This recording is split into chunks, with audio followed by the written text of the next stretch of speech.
3, we're going to go ahead and start the Code Revisions, Appeals, and Negotiations Committee. Roll call, please, Deputy Clerk. Mayor Taylor, Present. Alderman Hayes, Present. Alderman Kirkwood, Present. Alderman Moiseo, Here. Alderman Seeger. Present. Mayor, you have a quorum. Thank you. This evening, we're going to have a presentation by the Illinois City Managers Association, and it'll be Robin Weaver and Brad Townsend that will do the presentation. And you can ask any questions after that. Do you need a few minutes? We're good. Okay. I think we're going to go ahead and do new business, and then we can do that one if you want. it might be. I think we're almost ready. It might be useful while they're setting it up if maybe they could talk a little bit about what the ICMA is. Okay. Sure. Brad Townsend and I are both retired city managers. We volunteer to people still in service, and we assist when communities are interested in change of form of government. The ICMA is the International Association. We tend to think of it as national, but it is international. The Illinois City Managers is local, and we volunteer in tandem for those. It's the premier professional association for professional local government management. You want to add to that? So we're pleased to be here. One of the questions typically is, what types of communities do council manager? And the answer is every type of community. San Antonio, I think, in Texas is the largest council manager form. Cincinnati is another one, but there's also communities of 5,000 and 6,000 that use council manager form. So for 90,000 people, it fits right in with utilizing that form of government. Are you ready for the no? Okay. Do any of the aldermen presently have any questions before we start? No? We took a roll. We did take a roll call, correct? Yes, okay. Okay. Did everybody get the handout?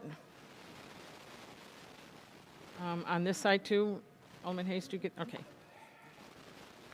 Okay. While you're finishing setting up, is it okay if we go on to new business and then we'll put that under right before old business? Would that be okay with everyone? Okay.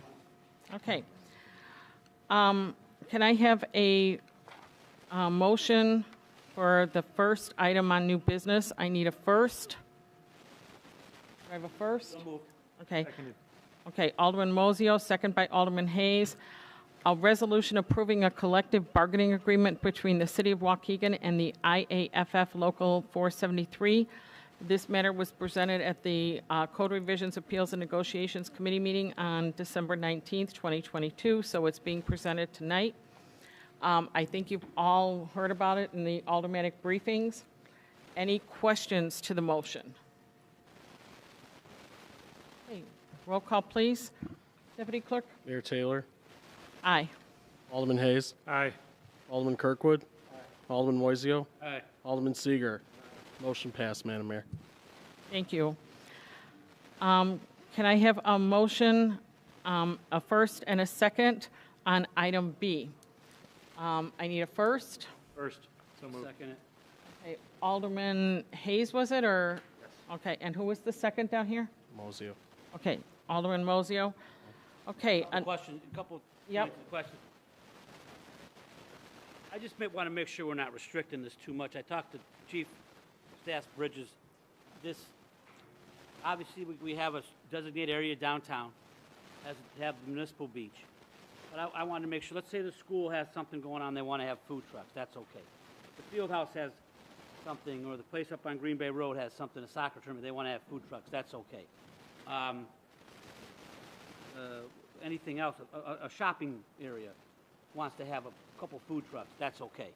If it's on private property, it's fine. Okay. If you're going to use a city street, then we have restricted you somewhat. Now, let's say somebody wants to have a block party and they want to have a food truck. Is that okay? I'll let corporate counsel answer that one. Thomas, you want to? if somebody wants to have a block party, Thomas, can they have a food truck? Good evening, Alderman. I believe, and I'll look to corporate counsel to verify, but our understanding is if a food truck at a private entity at a block party wants to be there, but they want to sell, then that would not be permitted. However, if it is paid for and it is, if say the school wants to pay for it and then that's available, they want to have tacos available, then I believe, as is currently written, it does not permit that. And I'll look to Stu to confirm that. So let me clarify that. So if it's a second sale, you know what I mean? So what I'm saying, like, is if the school wants to have a mobile food truck, and it's on private property, and they are paying for that food truck, and it's providing food, but there's no sale of food. Does that make sense? No, if they want to have a food truck and they come, why would I come there and not make a sale? I mean, who's going to pay for the whole bill, or the park district's going to pay for And it? Alderman, That makes zero sense to me. Okay, that's how it's, okay, go ahead. maybe I could try to clarify maybe a better example. I think some of us have probably seen there's been a food truck from time to time in private lots after hours of businesses that are not restaurants. I think the People's Choice is probably a good example. That would not be permitted as this ordinance is currently written. And that, okay, well then, If the Alderman, certainly, I'm gonna we're hold open that to your over. I mean, feedback. why would I come and let them sell? Why restrict them? Yeah, I feel like we're being a bunch of Karens up here in everybody's business about how they want to do things. Doesn't make any, I mean, obviously, if I'm a food truck, as long as it's, I just don't understand that. Yeah, Let them go where they want, as long as it's not in a residential neighborhood running diesel fuel all night. I would keep in mind, this is a current ordinance. This is the ordinance as it exists right now. The changes that are being made is that it's adding food carts to the ordinance. That's the only change to this. Well, then, I mean, I think we should change the ordinance to be as least restrictive as we can. That's my opinion. Again, business friendly, let these people make a living, let these guys make some money. I mean, I love a food truck. I travel all over the country for volleyball tournaments, and that's all they do. There's food trucks everywhere. I don't get why we don't want it. The location of the food trucks is regulated, though, because there has to be some sort of control over where those food trucks are going to park, and it can't be in the middle of a busy road in front of a school without being permitted. Exactly. That's common sense. Exactly, Alderman. Yeah, but there has to be some sort of benchmark for people to verify, to determine where they can park, like what that regulation is. So we have to have something written down. Obviously, we already have something written down, and I think the most important thing is regulating where the food trucks are going to be, and they have to be in restricted areas. It just makes a lot of sense. You can't have them anywhere, but I mean, within reason. I mean, if you want to go to a parking lot and sell, what's wrong with that? Yeah, I don't think it's me. just to give a little bit of historical perspective, is when a number of communities adopted restrictions on food trucks in the past 10 years, there's kind of a big craze that happened. Chicago put a number of restrictions.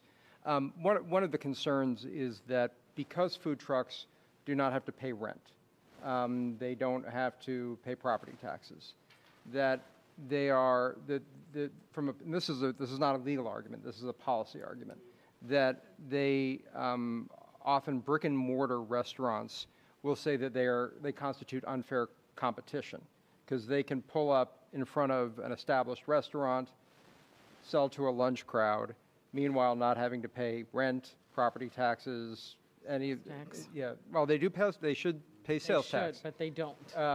And so I think that's why the current ordinance reflects limited places where food trucks can be. I think that there have been a number of communities that have revisited their food truck ordinances depending on how their economic development's going, whether they have areas that are new that don't have established businesses. So all fair points. I just wanted to give that historical perspective. Thank you for that. Exactly. I don't want a food truck pulling up next to Lino's. I don't want a food truck pulling up to, I get that. Make a distance, I don't know, whatever feet we decide. But again, let's be more, innovative. Let's be less restrictive. let these people make some money. They gotta pay for gas, they gotta pay for insurance. Those food trucks aren't cheap, you know, and I get it, I get the whole, but I mean, I just think we need to be a little bit less restrictive. Obviously, you don't want it in a residential neighborhood running its diesel fuel all damn day. We get that. But a school, the park district, parking lot, wherever it is, I mean, I just think it makes business sense for them, we don't get a whole lot out of it, but that shouldn't be our purview up here. Help these guys make a living. That's how I look at it. And I would just add that it's not necessarily about what we're getting out of it, but in terms of being business friendly, we're protecting other businesses. So it's business, you want to be business friendly to open it up to more food trucks or let them go wherever they please within reason, it sounds like, but we are protecting the established businesses, like the mayor said. So we have to have some sort of geographical. I'm totally with you on that, Alderman. Like you said, make a distance. Now, make a distance requirement, or if you have a restaurant and it shuts down at 6 o'clock, then that doesn't matter, because I'm not competing with you. If you shut down at 6 and I park in a parking lot 1,500 feet away, I'm not competing with you. You ain't open. You know, I am. I'm on the hustle. So I think those are all things that we have to have some judgment about, some thought process about. And we probably need to make sure we're getting a permit fee because we're requiring businesses to do a permit. That's, as long as the playing field is level, Right. within reason, I'm all for that. So, I mean, we can pass this out, but I'm gonna. Let's hold it over and we'll I'll revamp hold it it a over little in bit. council, because that's a less Right. arduous process. I'll pass it out of here, but I'll hold it over in council, because I want to revisit this. I want to make it a Okay. little bit easier. Okay. Can I add one more point? I know, and that's fine, that we're going to hold it over. But I think something that's important is we have to think about the enforcement and the burden on the people that are actually enforcing the ordinance. And if they're supposed to go out there with a tape measure or a yardstick and figure out if they're 50 yards away from this school and that restaurant, it becomes a little bit Can be. ridiculous, right? So, Exactly. and I think by making it really clear where like the geographic confines are for the food trucks, you can't really dispute it at that point. It becomes very clear and unambiguous, which is what you want in a statute. The other thing that I think it could do is potentially create an environment of food trucks which draws people to an area for other reasons, or kind of an informal word for it would be just like gives a good vibe to an area, right? It's like you have a number of food trucks, maybe you have some music, maybe you have something else, I don't know. But it could also have the unintended consequence of creating a nice environment where a lot of people come and they try different foods, and it's more business for the food trucks. So I think there's a couple different ways to look at it, and while I agree that we hold it over, we also have to consider how we're going to enforce it if we just say it's 50 feet or 75 yards or whatever it is. I want you to put this, think about this real quick. McDonald's goes in here, what comes next to it? Burger King. A Wendy's. Yeah, Burger King. right, of All course. about free market competition. My tacos are better than yours, step your game up. Yeah, but it's apples and oranges, right? McDonald's versus a food vendor, motorized or unmotorized. I don't think that we can compare them, and that's a business decision where consultants are paid millions and millions of dollars every year to evaluate where those restaurants are going to go. Here, we want to keep the good restaurants that have been here for decades, and we don't want to run them off because there's a food vendor in front of them, or just even like- remotely close to them. I just like the small guy on the hustle, that's all. And just a procedural matter, Alderman Moiseo, I think that this is the Code Revisions Committee, and if you would like to direct staff to either make some changes, or if you'd like to bring this back for like a wider discussion, this is the perfect place to keep it. So I Fine think. with me, it doesn't yeah. matter, I just want to have more discussion about it, get it hammered out, and, but it's going to be May soon. So we want to hold it over in here. That's fine, but that's okay. Okay, so we'll hold that one over. Item C, can I have a first and a second to that? I need a first. Sure. First, I also have some discussion on that. Yep, Alderman Mosio for the first, second, Alderman second. Hayes. Okay, go ahead, I don't Alderman know if we Mosio. can hash this out right now. I just wanted to give just a little bit of historical perspective on this one as well. So the city in 2006 adopted an ordinance regarding the location, duration, licensing, and maintenance of outdoor dining establishments. So the city has had an ordinance on its books. One of the issues that has occurred, especially during COVID, is that a lot more restaurants decided to experiment with outdoor dining. Waukegan, like many other communities, established emergency procedures, rules, and processes that allowed a number of establishments to not only create outdoor dining on their own property, maybe where it wasn't before, but on sidewalks, sometimes in streets, in parking lots.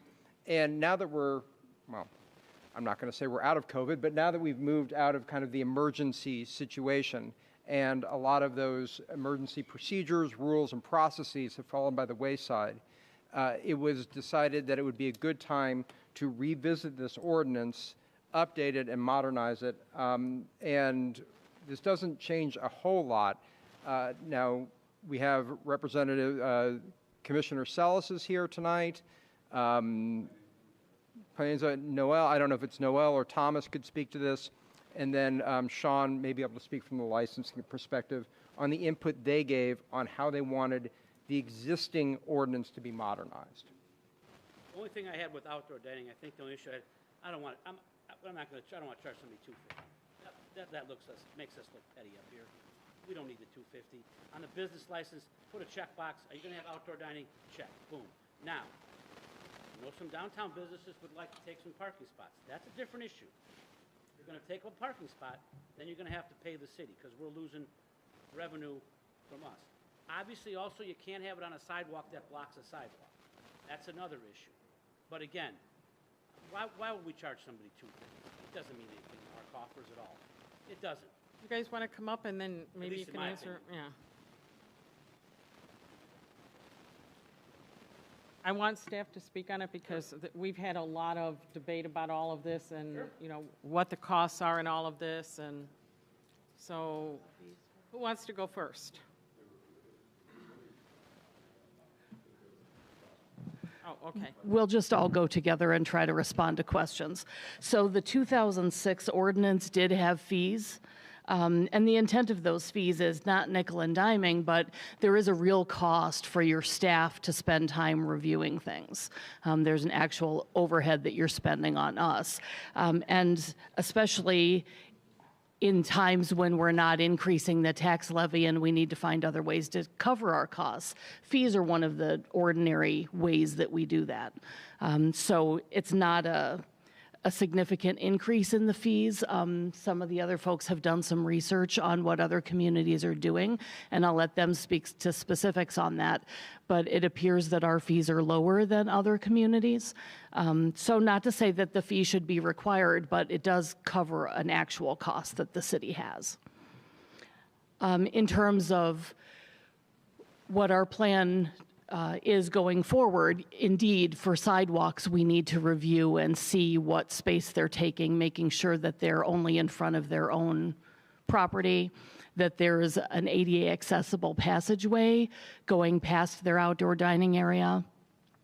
If they're taking public parking spaces on our street, we have a cost for that since we have meters that we're paying for, so that needs to be accommodated, as well as making sure that there are safety barriers around the perimeter to prevent a car dining area accident. In the case of private properties where they're taking parking spaces, because the zoning ordinance requires a certain number of parking spaces based on their square footage, and a lot of these folks are in shared properties, picture a strip mall, where it's 3 or 4 units, and they may want outdoor dining and parking spaces. We need to review that and make sure that they're still meeting the minimum parking requirements as established in the zoning ordinance, so that they don't create a parking problem for their neighbors.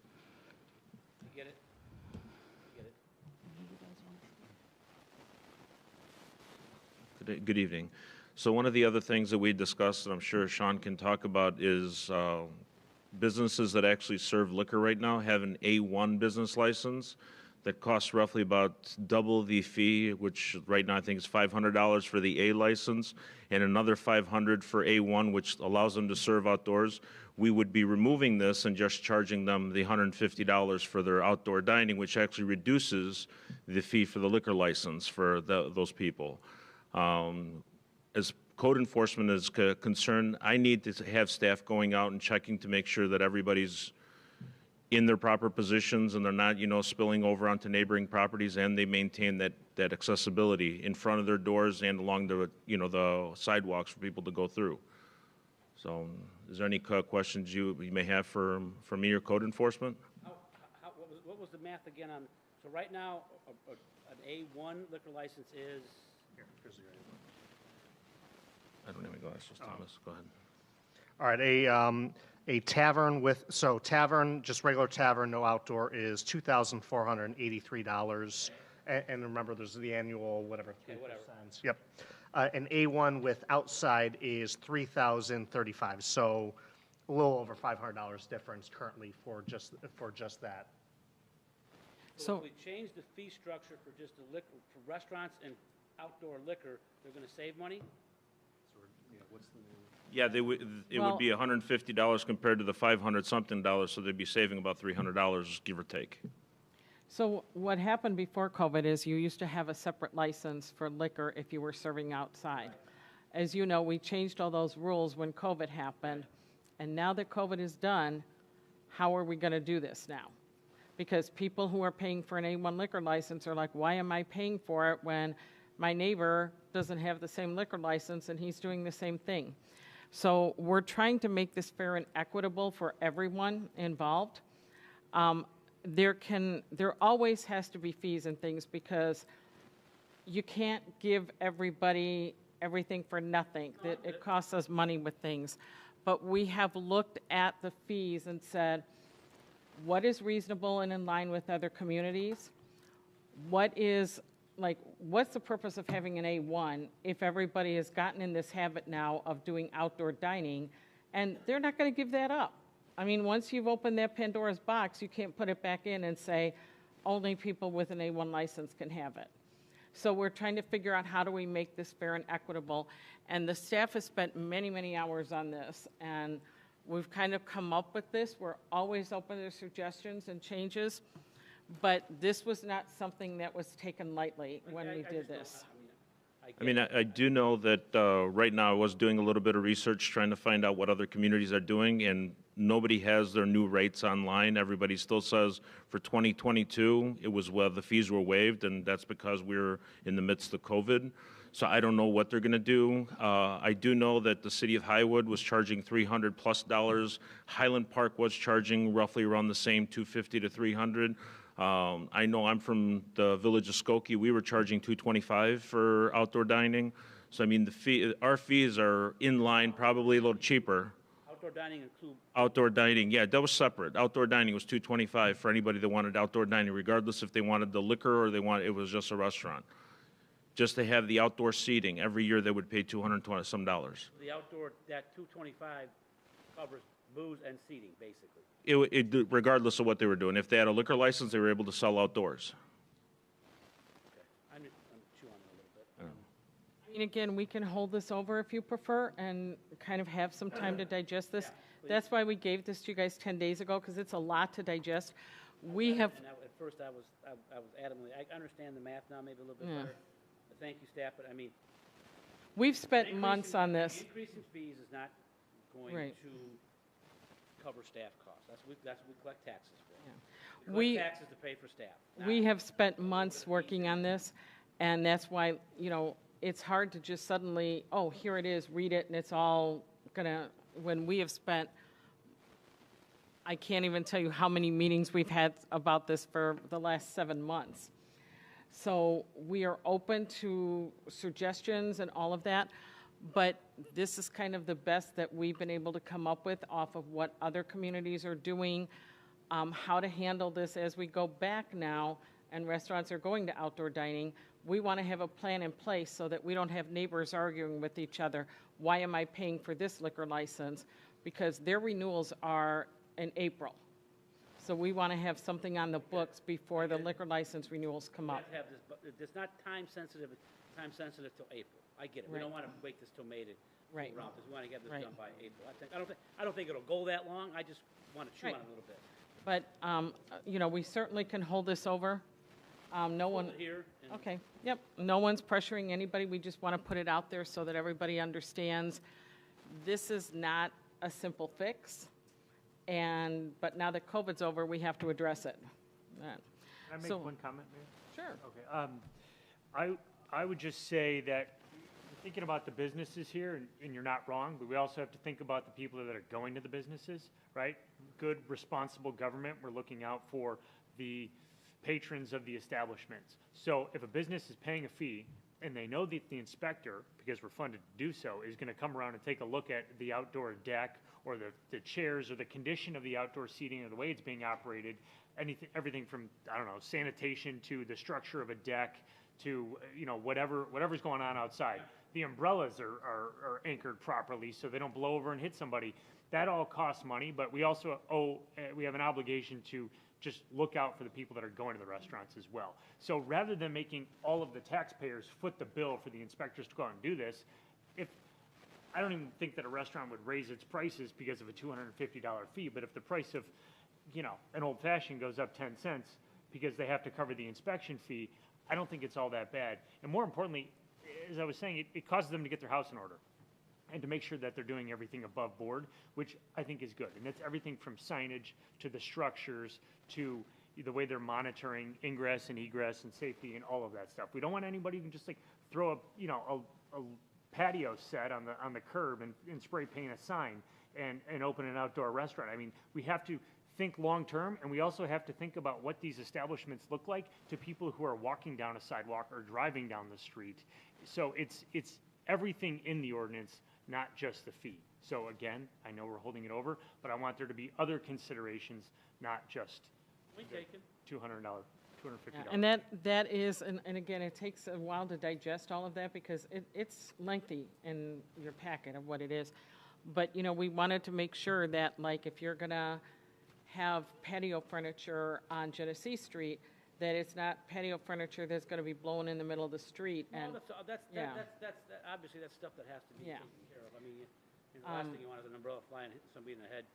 I mean, that could happen anyway, even if It it's could, inspected, yeah. But I know we have to cover our CYA. So on item D then, since all these kind of go together, should we just hold the whole thing over, B, C, and D, because they are all kind of intertwined? And I think it would just be best if we held them all over. Is everybody in agreement with that? Sure. And I appreciate that. I know this is an arduous They'd be held over task. in committee. Oh, I do have something to add. Per the ordinance changes and stuff, this would take into effect beginning April. So if we could hold over, if we don't hold it over longer than a month or so, maybe we can just marinate on it for a little bit, and then come back maybe in January to decide. I think we can hash it out up here in the next. So I will say by that second meeting in January, we need to have this buttoned up no later than that. I get it, and I appreciate staff. I know this is sort of an arduous task because Alderman Hayes so eloquently has pointed out all these different situations that can happen, and I'm sure staff chews on that, and we have to cover that. And I know Alderman Hayes is an attorney, so he's always making sure the I's are dotted and the T's are crossed down there. See, It's fine. Liability is everywhere. That's right. A bright flashing light, so we have to take it into consideration. I get it. Thank you. okay, thank you, staff. Okay, on to old business, but before we go into that, we're going to go ahead and have the presentation. I want to thank you both for coming this evening. We appreciate your patience in getting the technology ready. And I appreciate your service as elected officials. Neither of us have been elected officials, but we realize it's a tough job. So thank you. So Council Manager, form of government, this is a brief PowerPoint. We don't mean to take up too much of your time this evening. Council Manager is elected. Council, Board, and Mayor make policy, hires the Chief Administrative Officer, the City Manager, to oversee the government operations. In a mayor form that you have now, mayor is head of the government with significant administrative authority, generally not a member of the council and board. Next slide. Just as mayor versus manager forms, under mayor, a strong mayor may veto council decisions. It was under city manager. They must abide by the council policy. Strong mayor elected based on effective campaign. City manager is hired based on professional qualifications. Strong mayor is held accountable on election day. I'm sure any other day of the week you get calls, but whereas the city manager is held accountable daily A city manager is an at-will employee and could be dismissed anytime council meets. There's typically a severance built into a contract, but they're an at-will employee. Under strong mayor, the mayor can hire anyone in the top spots of the government. Under city manager must conduct professional hiring process for all positions. Next slide. The council manager form was born out of progressive reform movement in the United States. It was created to combat corruption, specifically Kansas City, and thwart unethical behavior by promoting a non-political management model. City managers are nonpartisan, follow a code of ethics, and cannot be involved in that. Council manager is effective, transparent, responsible, and accountable. You'll note the historical Nash cartoon because there's quite a history with this form. Next slide. The shareholders or citizens in this case select a board of directors, which is the council. The chairman is the mayor. The CAO, I would say rather than CEO, like a business model, the chief administrative officer is the city manager. And below him or her are the professional positions, the department directors and professional staff. Next slide. Representative democracy. All people within a community should have fair and equal representation in policy matters considered by the government. Elected representatives in local government should have an equal voice in all policy matters in order to ensure the people's interests are met.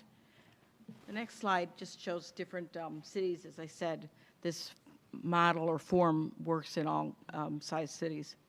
Next slide just indicates that council manager form in this country is 48% of the total form. Mayor council is 44%. Next slide. Some of the benefits of council management government is flexibility to be able to adapt to local needs and demands, clearly defined roles, distinction between policy of the chief executive, the mayor, and administrative role of the manager. The mayor is a member of council, so there's no separation of powers within the elected body. Roadmap to success, council manager form is most likely to succeed. We have some examples here in the next slides. Equipped to Innovate initiative found the top performing cities in all but one area use the council manager form. 2/3 of Moody's AAA bond rated cities run by professional local government managers. Most operate under council manager form. And this is where the money really comes in with that.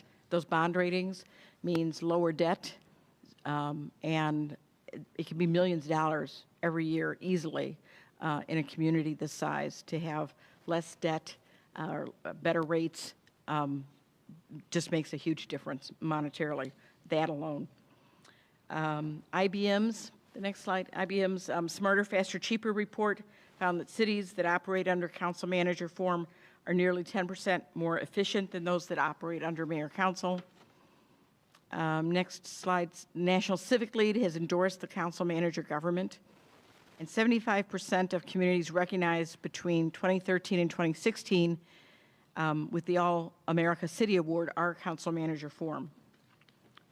Next slide, council manager cities are 57% less likely to have corruption convictions, and risk and associated costs are greatly reduced within a council manager form of government. IRMA is a very large risk pool here in the state that covers municipal entities, and I spoke with them at length recently about trying to quantify that.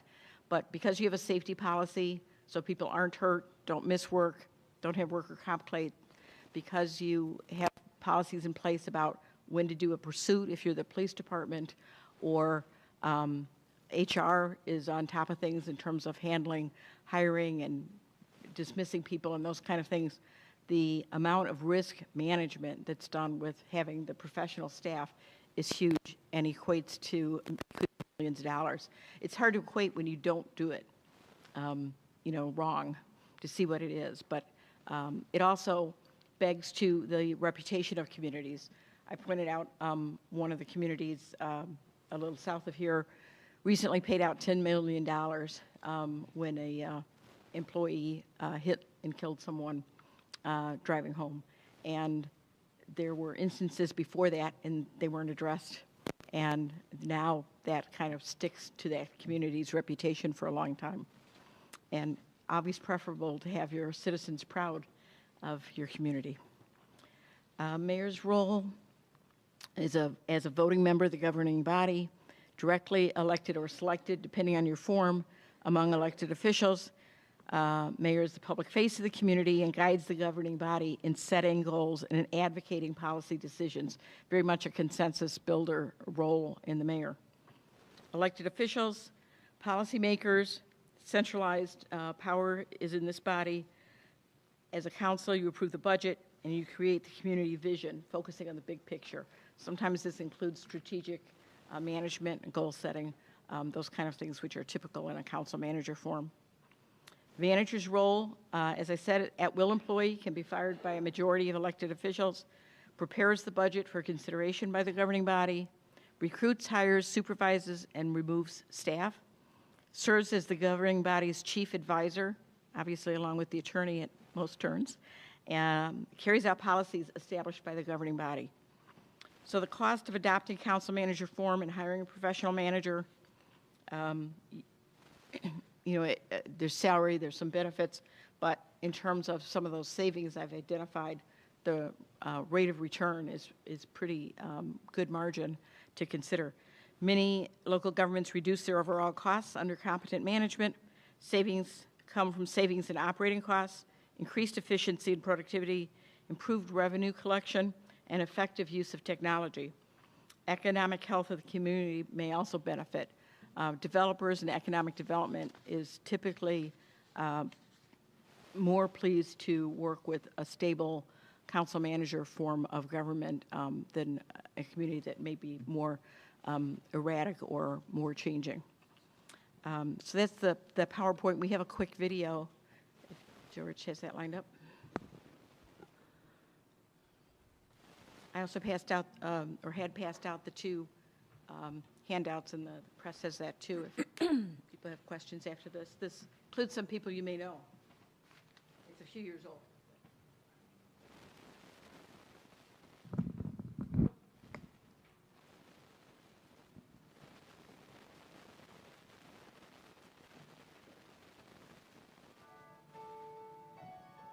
Professional management, they've ensured that we've been able to keep core services going, even with the reduction in tax dollars and not having to increase the property tax. From a resident standpoint, I appreciate that the village board has given that direction, and the village manager, as well as all the departments all the way through, have carried out that goal. The schools out here are fantastic. It's a growing community. They've got a wonderful tax base. It's really an ideal place to raise a family. Lake County is a great place, and Lake County is a better place because of professional management. The village always takes into account what the rest of the residents want. And I think that the village residents take pride in that because they are involved in some of the decision making. That's what I think is kind of unique about Woodridge, is that level of collaboration and partnerships to make it the best place to live. There's a very close-knit feel here, and I think that people are very proud of that. I think Lake County has a great track record in terms of managing its resources and has created a sense of being an inviting place for business to operate and thrive. I think we've got a well-run government. We're able to operate with transparency, with accessibility, and with a commitment to a high standard of quality of life. We're really lucky. We have very good elected officials and the village manager and his staff, the executive director and his staff, and it just makes Glenview a really nice place to live. We have continued to do an analysis of our practices, continually asking, how can we improve this? How can we do it more efficiently? And we've certainly answered those questions and worked our way through the various departments to say, can we do this better? Can we work together to make things better? And I think that our village manager has been very successful at that. It's a kind of community that you feel a real sense of community. We're finding that more and more people are coming here because they know it's a predictable, reliable, lovely place to come home.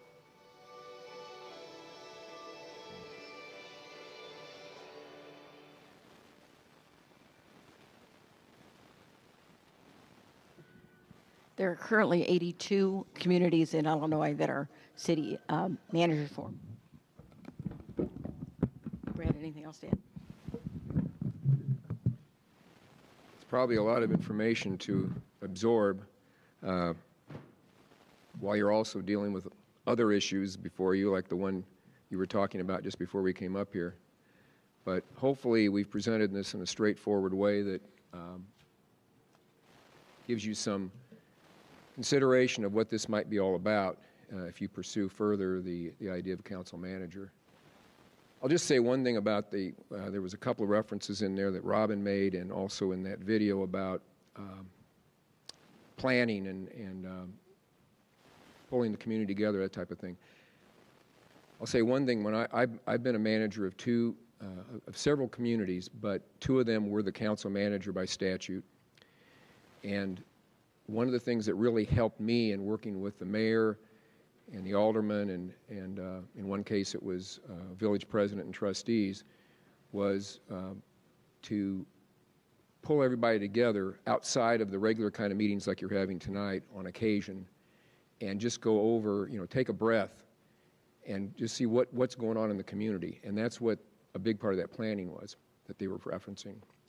And I'll say one thing that the ICMA recognized when I was city manager was we came up with the concept, and I'm saying we because I'm not going to say it's all me. It was the staff, some citizens, elected members of the council. We came up with this thing that we ended up referring to as the Big Five. And then what that was is when you looked at the calendar year, and we even had I didn't bring that with me tonight, but we had a visual of what this thing meant. So you look at the calendar, and on that calendar there were 5 different things that were done at different times during the year, but they were all interrelated. And they were the budgetary planning, there was the capital improvements planning, comprehensive planning, and then there was the new thing there that we started, which was the strategic planning. And the strategic planning is what really pulled together those other ones. But then there was also a 5th one. And the 5th one had to do a lot with actually executing things on a day-to-day basis, and that was the evaluation process, which we considered a form of planning, the evaluation process of employees and how they were doing their job and making sure that whatever those employees were asked to do, whether it was from the manager to a department head to maybe a mid-level to the ones working out in the field, that if they had 1 or 2 goals or objectives to accomplish, that you could trace it all the way up to that strategic plan to decisions that were made at the council level. So they knew that they were part of this. Maybe they weren't at the meeting where this was discussed or voted on, but they knew when they sat down with their boss that that was something they were going to do. That was a big part of doing this as a council manager. I think you would find it very difficult to do it under other formats. But under the council manager, this Big 5 plan really worked. Did we always get everything done when we wanted it to? No. Did we always have the money to do what we wanted to do? No. But then you had that priority on the list, and you would keep at it until the day came when you could make it happen. And that there was consensus on the council for it to happen, and that the community wanted it to happen. And many times those were very big things that would never have happened otherwise. So that's why I'm a big fan of the council manager, and why I'm glad that Robin and I were here tonight to be able to tell you about it. It's not perfect, but it would offer that opportunity to do some pretty big and important things in the city of Waukegan. But we're open to any questions you might have. Any questions? Yes, Alderman Bolton. Yes. So doing comparison and contrast, right? We've got a mayoral system, you've got a city manager system. We already have in place a comprehensive plan, an evaluation assessment. We already recruit, hire, and fire. What is the difference? Yeah, I think in part it's the level of professionalism. It's been my understanding that annual evaluations are not conducted currently of employees. There may be evaluation system of processes and things. I'm sorry, So can you maybe we're project just a little bit, but I can't hear you. Oh, I'm sorry. It's my understanding that there currently is not an annual evaluation of each employee. There may be other evaluations of systems or maybe your department directors. But But I think one of the main differences is level of professionalism. So in terms of the training of the HR all the way through the organization, so people aren't saying wrong things to people, you know, like sexual harassment, bullying, all those kind of things that are in place. A city manager typically is a member of ICMA and ILCMA and has access to resources, projects, research, examples, models, but can call about ordinances, can call and say what's the going rate for inspections on outdoor dining, those kind of things, and has a built-in network that way that helps. There's a lot of opportunities, you know, coming soon in Waukegan, and I'm very excited about Can I it. answer some of that for you also? So some of the simple things you're talking about, hiring, firing, that kind of thing. Traditionally in Waukegan, and this goes back years, people used to come to the mayor's office for a job. That's not the mayor's job. They should not be hiring and firing. It is not a political game. There's an HR department that the process should go through. But if there's political pressure on a mayor, it can happen. It's not just here, it happens everywhere like that. That's why you get complaints of nepotism and all of that. There isn't an evaluation process. There's a lot of places that we lose a lot of money in this city.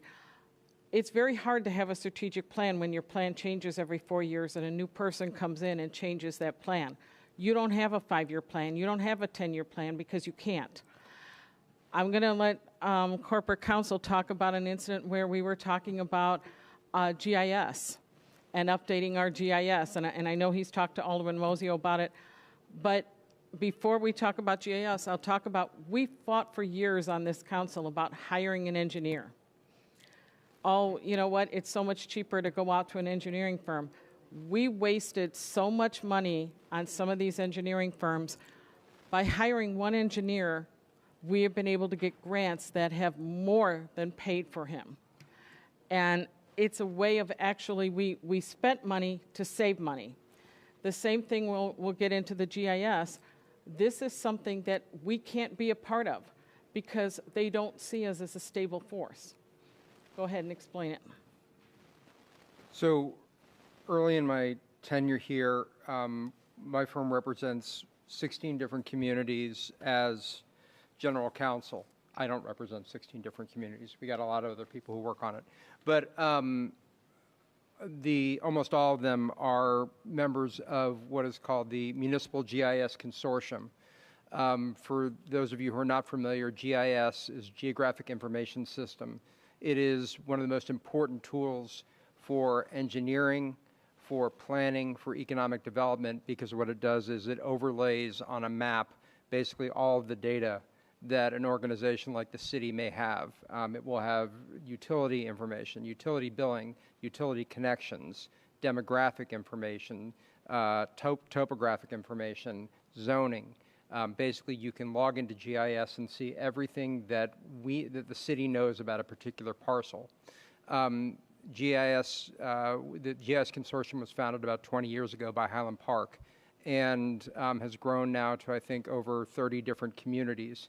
They all share resources. They work with a partner organization that actually sends a consultant on site multiple days a week to partner communities to help them create GIS applications, to help things like to determine where all the lead pipes are within a community, create a map of that, create a plan on how they can be replaced in a cost-effective manner.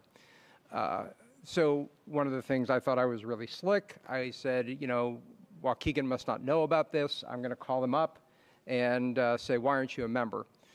And the chairman picked up the phone, chairman of the consortium. He was very pleasant to me. He said, congratulations on working with Waukegan. It's a great community. And I said, yeah, we'd love to be part of GIS, the Municipal GIS Consortium. And he said, well, we don't work with communities that don't have managers. And I was a little bit taken aback by that because I had never heard anyone say something as clear as that. And I asked him why. And he said, well, for the consortium, basically, we get about, you know, the first few years, we don't really get much value out of the new members. We get value after you've been working with us, after we've dedicated a lot of resources, and after you guys get kind of the resources back. and I said, well, what does that have to do with having a manager? And he said, we don't believe that communities that have managers, we can depend on them to be around with us for more than a few years. And that was probably the first time that I had ever heard something kind of in such stark terms. So I'll say I've come across it with developers, that they want more stability in the community. We have a record here of changing mayors every 4 years, which does not give developers that feeling of stability. They don't know that, hey, in 4 years' time, things could completely change. But I'll also talk to you a little bit about lead pipes and what that led to. So you've got communities like Rockford that started in 2016 working on lead pipes. When I came in, we hadn't even done an assessment yet. We are in the very beginning stages. What did that cost us? That's cost us grant money. Now, by the time we're ready for grant money, other communities have taken that money. So now we will probably have short-term loans. They used to be forgivable loans. Now, in the next couple of years, they're going to be changing that to maybe only being 50% forgivable. It's a lot of money that we have lost by not having things in place. It is not a case of the mayor can't run this city or anything like that. It's having that stable force. It is what corporate responsible partners do. They have things in place so that there's that level of professionalism that keeps things going. And, that's why I fought so hard for it. It was a big campaign issue for me because people came to me and said, this is important, and we've been fighting for this for so many years, and why is this such a problem for Waukegan? Like I said, I want the residents to be able to decide this. This is not, I'm the mayor no matter what.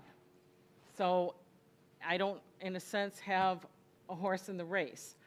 But what I am saying is, for me personally, I think the residents should have a voice on whether or not they want to be able to have the city manager. That's all I'm going to say about it. Any other questions? A quick question. You guys are part of an association. How diverse is your association? Do you have a percentage of people of color in your association? I didn't look up the stats for BIPOC. I did for women, and I'm on a women's board encouraging women in local government. 10 years ago, it was 13% of the CAOs were women, despite half the graduates, half the assistants being female, and now it's 25%. That's tremendous change in 10 years, but obviously, not there yet. BIPOC is increasing for sure, and we have several intern pilots going on. I'm working on a diversity project for MPA students as well, and I frankly don't know the numbers. We can try to look that up. By the data sets, it's easier to look up gender than it is color. Absolutely. Or minority. And it also And I could only answer that anecdotally, that Robin and I go to a lot of the meetings of the regional meetings. That's another place where we get information about grants and other things of that nature. Geographic information system efforts. And I'll just say, anecdotally, I can tell you that when I think back to when I first got into this, X number of years ago, and now that the diversity has greatly increased. This was at not only the South Suburban, but the West Central and the Lake County. It is diversified both ethnically and, I would say, gender. And so if someone was actually going to apply for a position here, I think you would see a variety of people with different backgrounds and different heritage. Thank you. I still think it needs to be more diverse, but it's like with attorneys and everything else, no matter what profession you go into, it takes time for that to happen. Alderman Bolton, did you have something? I have one last question. One of your slides, if you could revisit the discussion, having a city manager is 57% less corruption. Can you expound on that a little bit? That was on innovation, I think. slide. It'll help if I can see it when I, council manager cities are 57% less likely to have corruption convictions. That was a national study, Nelson and Alfonso, and the study was in 2019. I don't know how long a time period it was, but we can pull that data if you want the study and get that to you, or Google that, those two researchers and find it. On the diversity point, 2 months ago, here in Illinois, we started our local chapter of the National Hispanic Network, and that's gone off to a great start. We also have some Pacific Islander members in terms of diversity in our state. And I'd like to say something else about that corruption thing.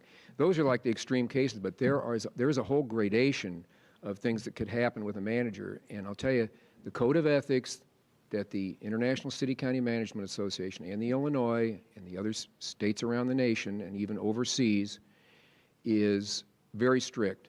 And it's enforced. And we enforce it. There's a committee. There are committees at the national level, but there's a committee at the state level. And I can just tell you that there are individuals that are called in on the carpet within our own profession. And that is a major thing that affects their career. Now, I would have to tell you that I think most city managers do not, or village managers or administrators, they're not going to be ethical because they're afraid some committee or some state's attorney is going to go after them. It's just because that is who they are. It's a good group of people, and it's a constantly changing, and it's a very inclusive group because people come from all walks of life into the city management profession. They're not all, like maybe the stereotype is, okay, they go to get their bachelor's degree, they get the master's in public administration, and they become an intern, they become an assistant, and they become the manager. There are some that do that, but there are many that come from different walks of life, business or labor or even other professions of local government. So I would just say the ethics part is huge in our profession, and we have to live by it. As even though we're retired, we have agreed to live by the same full code of ethics in our role as senior advisors with the Illinois and International City County Management Association that everybody who is an active manager does. That's not true of all retirees. They think they only have to. 3 out of 10. Yeah, they have 3 out of 10. We got to live with 10 out of 10. So, and there's a list.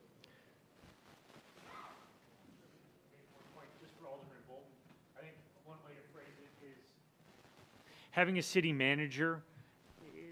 It's not guaranteed, but it is more likely than not to neutralize the power of the mayor and depoliticize the mayor's office. So by reducing crime, it's the political debts that everybody in Illinois talks about when somebody runs for office and gets elected, and now who do they have to return the favor to, or who do they have to pay back in one way or another, whether it's with jobs or favorable placement or a planning and zoning approval. So what it does is the power, so to speak, or the authority that was with the mayor's office is now with the city manager and the city council. So the mayor that you're going to get is somebody who wants to be in that role for motivations other than salary, power, and hopefully ego.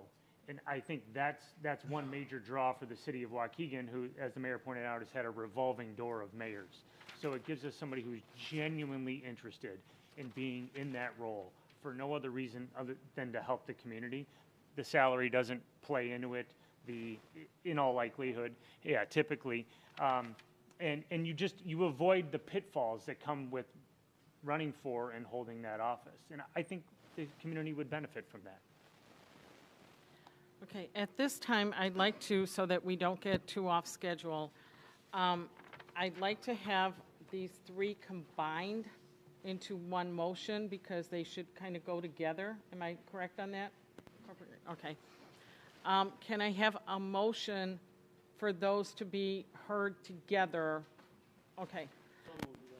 Okay, a second? I'll second. Alderman Rivera? Okay, at this time, we'll go ahead and take the vote. Roll call, please, Deputy Clerk. Mayor Taylor, Aye. Alderman Hayes, Aye. Alderman Kirkwood,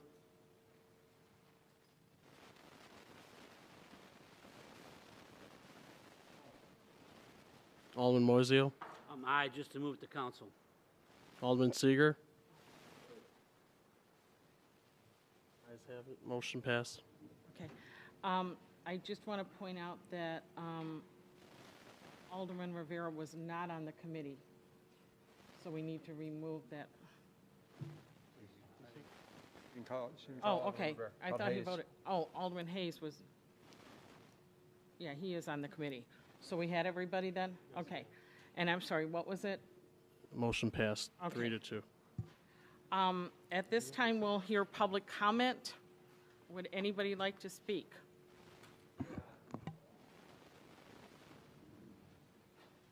Can you speak into the mic and state your name for the record, please? You'll have 3 minutes. My name is Clyde McLemore, Black Lives Matter, Lake County. I got here late, but I'd like to know, Mr. Hayes, you're an attorney.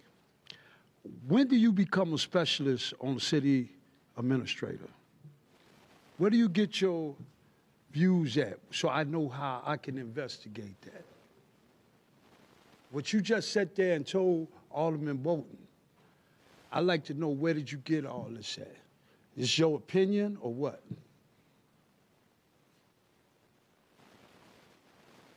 We don't answer in. You don't have to answer? I thought this was a hearing. Thank you.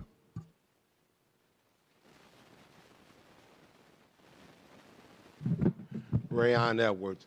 I'm really surprised that we're still talking about the city administrator and we still got murders going all over, killing all over the city. We don't even have enough police officers to protect the city, and yet and still we're trying to spend more money on more staff for the city, y'all. Come on, please. I get it, it's needed, but that should not be the first priority. And I hope everybody on this council really realize that maybe a lot of y'all don't feel a lot of what we feeling out here, but it's terrible right now. And our police need some help. And I thought maybe all of y'all was on this council will see that and understand that. And if you don't see it and understand it, I advise you to get out in your wards, knock on your doors and talk to your constituents and ask them what's more important. Because the new mayor, the next mayor can change whatever you're doing right now. Please get us some more help on these streets. Please. Thank you.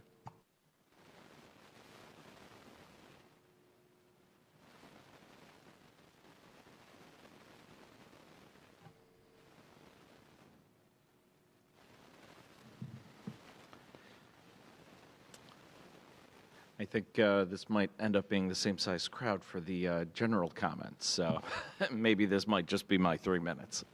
We'll see.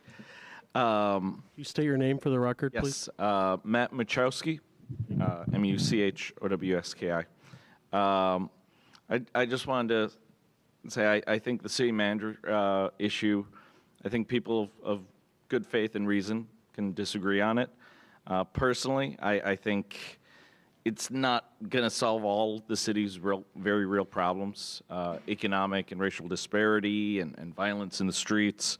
And you know, I know people want to depoliticize city governance, but the reality is that, you know, a city manager can face political pressure on hirings, right? Whether it comes through the council or other ways.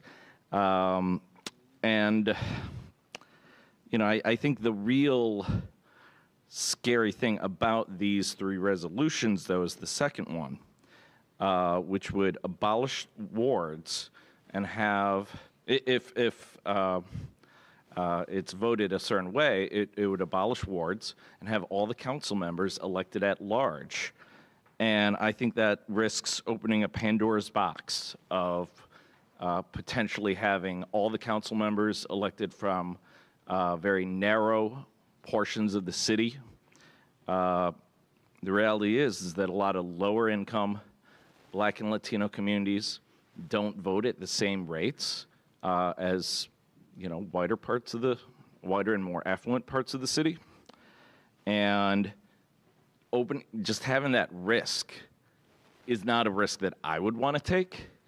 And I hope that the council members certainly think about that as you're considering pros and cons of city management, of doing a city manager. Yeah, thank you. Thank you.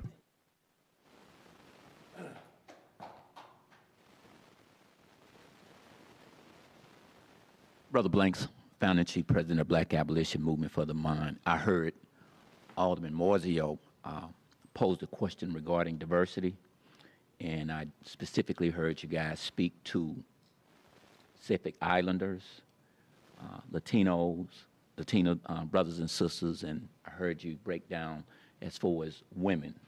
But what I would like to hear a little bit more for you guys to elaborate on, where are your inclusiveness as far as blacks? Because I heard you speak Pacific Island, you made mention of it and be specific, and you were specific about it, Pacific Islanders, men, women, but I did not hear the inclusion of blacks in there, male or female.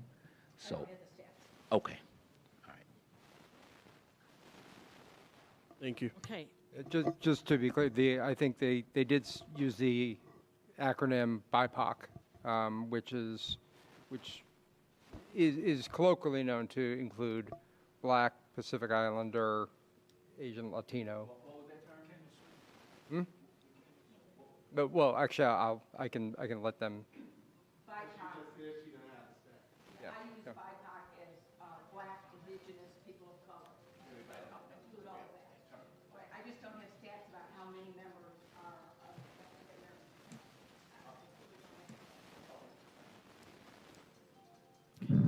Happy holidays to everyone. My name is Deborah Jordan.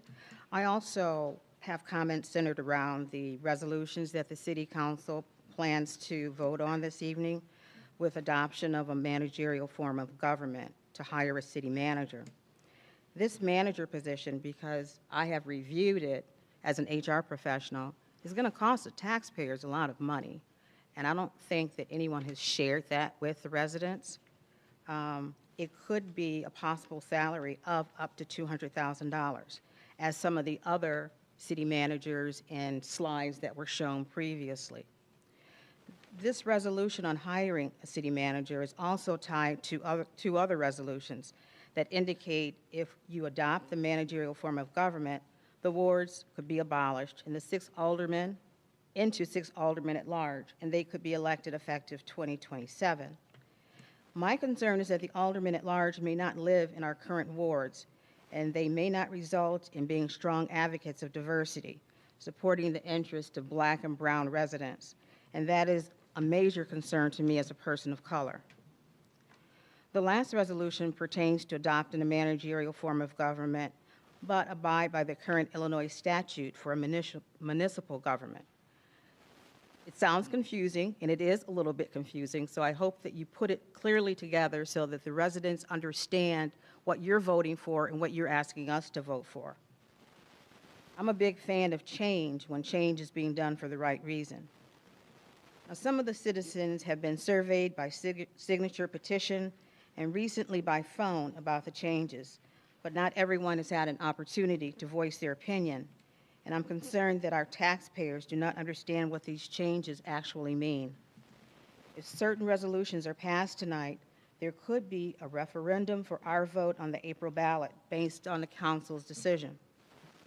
I could be wrong and may not have all of the information related to the changes, but as citizens, you may not have all the information as well. That could be because the information has not been widely shared within the community. But there is still an expectation that we vote on the changes that the council decide tonight. If we're going to make dramatic changes such as these in our city, I'm counting on the mayor and the city council to be totally transparent with us and keep our residents informed by whatever means is necessary before we're asked to vote on a new form of government. Thank you. Okay, there's one more here.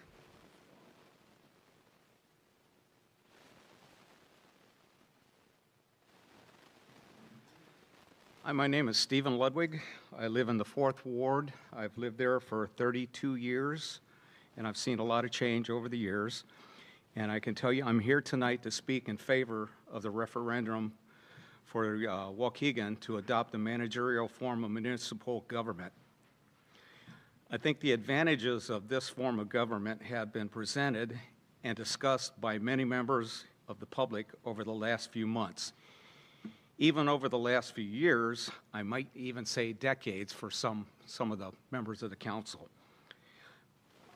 I've started collecting signatures on a petition for this referendum this past weekend, and I found that a majority of the people that I've spoken to are aware of the discussions and are in favor of the referendum and also the changes this form of government will take place. I do believe that the citizens of Waukegan deserve the right to vote on this matter, and I urge the council to vote for this resolution on tonight's agenda for submission to public question to adopt the managerial form of municipal government in the city of Waukegan, and that is item W. Thank you. Thank you. We'll close the public comment for now, and then it's still open for the general meeting as well. Can I have a motion to adjourn the Code Revisions Appeal and Negotiations Committee? Can I have a motion for adjournment? Seconded. Okay, Mosio and Kirkwood second. Roll call, please. Or all those in favor? Aye. Okay. Any opposed? Okay, we will take a 5-minute break and convene at 7:20 for the